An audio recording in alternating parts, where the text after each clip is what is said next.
Chystáme pravidelné tréninky pro vás, rodiče. Minulý rok přišlo spousta dotazů, proč taky nevedu tréninky pro dospělé, ale letos nás napadlo, proč nezapojit naše rodiče a nezatančit si taky společně. Předchozí taneční zkušenosti nejsou nutností, všechno vás naučím já. Je to zcela na vás, pokud chcete účinkovat jenom na závěrečném vystoupení, připravíme něco do divadla, ale pokud si chcete zasoutěžit, můžeme připravit soutěžní formaci.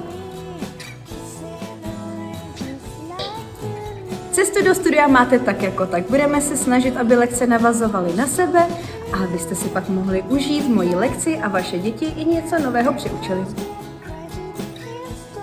Určitě se můžete těšit na radost z pohybu, naučíme se základy contemporary a myslím si, že to krásně spojí naši dětskou a rodičovskou skupinu Contemporary Community.